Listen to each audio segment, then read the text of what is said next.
Olá, boa noite, tudo bem?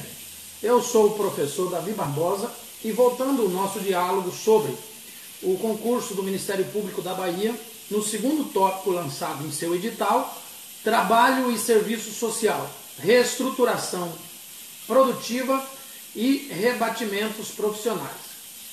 Então, iniciando essa parte, ontem eu falei sobre o primeiro tópico do edital do concurso Ministério Público para o Estado da Bahia.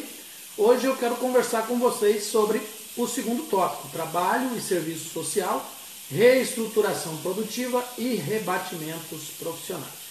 Então, é sempre importante quem é concurseiro, quem almeja, tem o desejo, a vontade de passar em concurso público, aprender a trabalhar com palavras-chave. Você precisa ser bom de interpretação de texto para poder interpretar bem uma questão assertiva e escolher uma resposta. Acredito que uma boa prova depende muito de uma boa interpretação de texto, de uma boa leitura, de uma boa capacidade de interpretação de um contexto social, de um contexto textual. E isso só é possível através da prática da leitura. Não tem como você aprender a remar se não remar. Não tem como aprender a ler se não ler. Então, quem não tem o hábito de leitura precisa adquirir um hábito. O hábito se constrói com a prática, com a atividade, se desenvolve com a prática. Então, quando você olha para um texto, você tem que separar ele em partes, e depois em partes menores ainda, até chegar ao entendimento do que seja aquele texto. Então, nós vamos fazer isso nesse momento com a frase do tópico escolhido pelo edital do Ministério Público da Bahia para esse concurso. Trabalho e Serviço Social. Então, a primeira palavra-chave está aqui. Trabalho e Serviço Social. Aí tem dois pontos. Reestruturação produtiva, outra palavra-chave, e rebatimentos profissionais. Então, nós podemos ver aqui três conjuntos de palavras-chave que nos levam a três assuntos. No primeiro vídeo que eu gravei, no caso ontem, sobre o Ministério Público da Bahia, eu falava sobre o neoliberalismo, que também aparece aqui. Esse assunto está intimamente ligado com o assunto de ontem. Então, se você assistiu o assunto de ontem, é só rolar a página Serviço Social Brasil, que ele está aí mais abaixo, você vai verificar que eu falei sobre neoliberalismo, onde dei um resumo bom sobre neoliberalismo para que você se situe. Então, hoje nós estamos pegando essa frase, dividindo ela em três partes para explicar as três partes o que significa. Então, quando o edital do concurso público, do Ministério Público da Bahia, coloca trabalho e serviço social, para aqui. Então, nós temos aqui o primeiro conjunto de palavras-chave. O que é o trabalho e o serviço social? O que é que um analisador de uma banca, um criador de questões para concurso, pode abordar dentro da perspectiva do trabalho e do serviço social? O que é que eu tenho que ler? O que é que eu tenho que saber? O que é que eu preciso saber sobre o trabalho e o serviço social? Então, você precisa conhecer questões que já vão aparecer abaixo dentro de outras questões, de outros tópicos do próprio edital, que já estão diretamente interligados. Por exemplo, projeto ético-político do serviço social. O serviço social é trabalho ou não é trabalho? Então, tem muitos escritores que escrevem sobre isso. Serviço social é trabalho ou não é trabalho? Então, você vai ler aqui também Marilda Vilela Yamamoto, José Paulo Neto, principalmente os primeiros capítulos, ou então você vai olhar no índice do livro e procurar no índice as partes que eles estarão falando sobre trabalho e serviço social. Então, você precisa ter em mente que você precisa entender o que é o tema trabalho e serviço social. Onde se ampara o trabalho? O serviço social é uma profissão inserida no antagonismo entre o capital e o trabalho. Então, o serviço social, quando se fala serviço social e trabalho, se abrange dois fatores diferentes. Primeiro, serviço social e o mundo do trabalho, ou seja, os trabalhadores, aqueles por quem lutamos para a viabilização de direitos. E segundo, o próprio trabalho do assistente social, que na visão de alguns não transforma a natureza, e por isso não é um trabalho, coisa que eu, obviamente, rejeito veementemente. O serviço social é sim um trabalho. Então, quando se fala em trabalho e serviço social, obviamente que está se falando também da precarização do trabalho, da garantia de segurança para o trabalho, das observâncias do Código de Ética em relação ao trabalho profissional, das condições do trabalho profissional, da lei do piso salarial, dessa luta pela aprovação da lei do piso salarial, do projeto ético-político, da lei de regulamentação da profissão e todo e qualquer outro aporte que esteja interligado entre as palavras-chave trabalho e serviço social. Então, o trabalho do assistente social está primeiramente e diretamente ligado ao poder estatal, porque 90% ou mais dos assistentes sociais, alguns dizem 80%, mas eu acredito que seja 90%, estão lotados trabalhando para o Estado, nas instituições estatais, estão trabalhando na esfera estatal. Então, o trabalho do assistente social demanda de um entendimento e da defesa ampla do poder do Estado, do Estado máximo, do Estado forte, do Estado com muitas instituições públicas, porque se diminuir a quantidade de instituições públicas, diminuir a quantidade de concursos públicos, diminuir a função de operacionalização das políticas públicas do Estado, automaticamente diminui o trabalho, o campo de trabalho do assistente social. Veja como uma coisa está interligada com a outra. E aí você vai ver assistentes sociais rasos, superficiais, medíocres, que são contra as políticas de distribuição de renda, são contra as políticas públicas, são favoráveis ao neoliberalismo, são favoráveis ao Estado mínimo, fazendo propagandas aí contra a sua própria profissão. Se hoje o maior mercado empregador é o Estado em relação ao assistente social, então entende-se que o assistente social deve defender o Estado forte, um Estado máximo, um Estado que governe e que faça valer a garantia e a viabilização do direito dos usuários. Então, quando se fala trabalho e assistente social, está se dizendo o assistente social tem um trabalho de transformar a natureza por meio do seu trabalho. Então, partindo dessa perspectiva, nós podemos então avançar para o próximo tópico. Entendendo o que é trabalho no serviço social, nós podemos então avançar para o próximo conjunto de palavras-chave dentro desta linha de entendimento. Vamos lá? Reestruturação produtiva. O que é reestruturação produtiva? Toda vez que você vê a palavra reestruturação produtiva, você deve ligá-la automaticamente ao toyotismo, pois ambas são a mesma coisa. A reestruturação produtiva nasceu aí por volta do ano aqui no Brasil, principalmente, por volta do ano 1970, e a partir daí ela foi aplicada, ela foi sendo colocada em prática gradativamente. Então a reestruturação produtiva é o processo de consolidação do modelo flexível do trabalho industrial.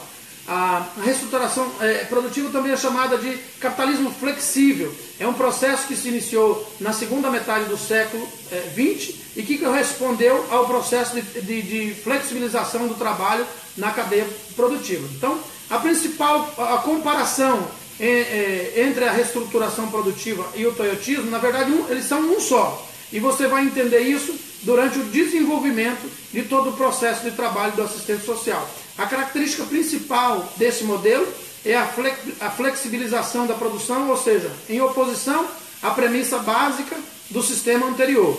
O Fordismo, que defendia a máxima acumulação dos estoques, enquanto que o toyotismo preconiza a adequação da estocagem de produtos conforme a demanda. Assim, quando a procura por uma determinada mercadoria é grande, a produção aumenta, mas quando essa procura é menor, a produção diminui proporcionalmente. Então, quando qualquer edital de concurso cobrar ou relacionar ou utilizar a palavra-chave reestruturação produtiva, você pode pensar capitalismo flexível, toyotismo, reorganização da forma de trabalho, da forma de contratação, reorganização.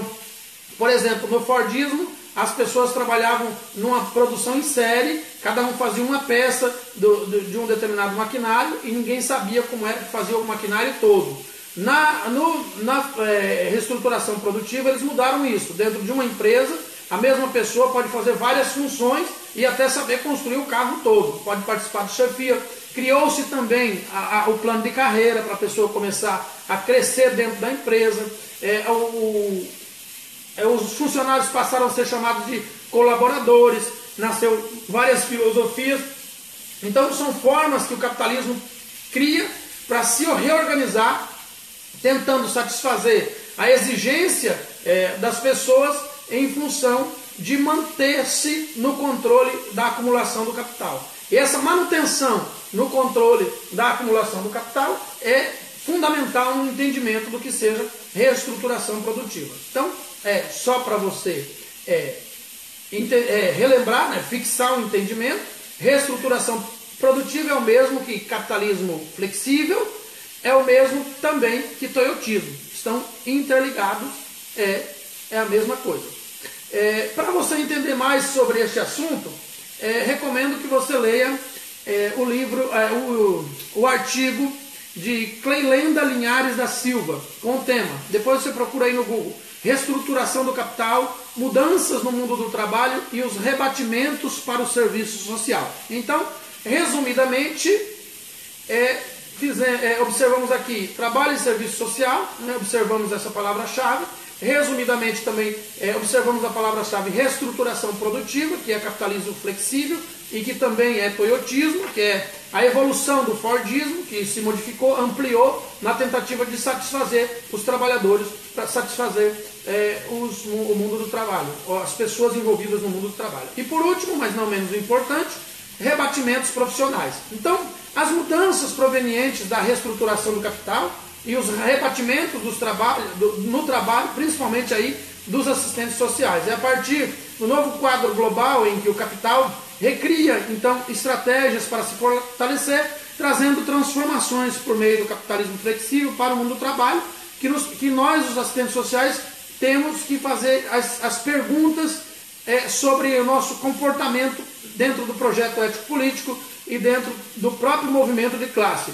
Nós temos rebatido essas evoluções, nós temos conseguido entender como elas funcionam, essas manobras que acabam funcionando mais como pão e circo, acabam funcionando mais como mel na chupeta, para, na verdade, oferecer o mínimo possível de direitos aos trabalhadores e negar a maioria dos outros. Então é importante que entender esse enxugamento da esfera estatal, essa transferência também por parte do Estado, responsabilizando o terceiro setor, responsabilizando o setor privado. Esse entendimento do que seja rebatimento profissional está intimamente ligada à resistência do serviço social, ao apoio aos movimentos sociais, a essa unidade na coletividade. Toda vez que o Cefes emite um parecer confrontando uma determinada decisão política, confrontando um determinado projeto de lei, confrontando um determinado posicionamento dentro de um projeto de lei, está muito relacionado com os rebatimentos profissionais. Então, o rebatimento profissional nada mais é do que a resistência do assistente social em relação a determinadas ações que ferem tanto o código de ética como o comportamento profissional, como a ação profissional do assistente social.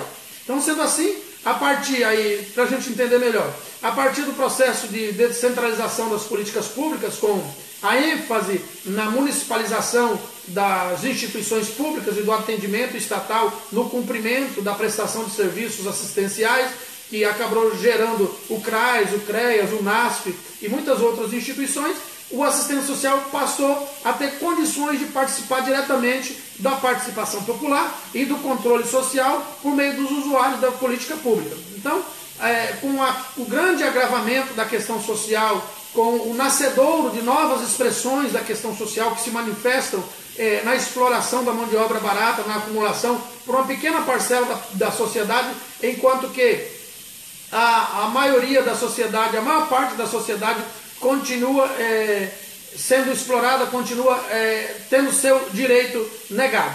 Então, dentro dessa nova configuração do mundo do trabalho, o agravamento da questão social, o mercado de trabalho se configura e surge com novas possibilidades, tanto se transformando em obstáculos a serem estudados e transpostos e superados pelo assistente social, como benefícios também que levou o assistente social a ser incluído mais como participante direto na formação da cidadania. Por que existem obstáculos? Surgiram obstáculos porque dentro do quadro de repartição da descentralização da política pública e da criação de novas instituições, também veio amarrado com políticas públicas maquiavélicas que tendem a fiscalizar a pobreza, que tendem a distanciar o projeto ético-político e tendem a transformar o assistente social mais em um executor de ordens do que um propositor de projetos. Então é importante entender que esse rebatimento é a resistência que se faz. Então, quando você lê uma assertiva de uma determinada questão, você vai observar essa questão com a perspectiva de que falou em rebatimento do serviço social, é a resistência, é uma palavra-chave ligada ao movimento de resistência do assistente social. Aquilo que o assistente social faz para lutar contra, para reclamar, para criticar e defender dentro do projeto ético-político. Hoje acredito que uma das maiores forças do assistente social é o seu projeto ético-político, o Código de Ética do Assistente Social, que vem fortalecer esse rebatimento, essa resistência, juntamente com os CREAs e juntamente com os CEFES. Então, esse rebatimento, você ao fazer a leitura de uma questão, encontrou a palavra rebatimentos profissionais, você já sabe que está relacionado à resistência do assistente social em relação à negação de direitos, em relação à violação de direitos, em relação à resistência e à negação ao avanço do neoliberalismo, a diminuição do Estado, a diminuição do alcance das políticas públicas e assim por diante. Dessa forma, eu vou tentar corrigir aqui o que me pediram aí e posso voltar. Se eu conseguir, eu volto com mais um vídeo daqui a pouco. Muito obrigado, boa noite.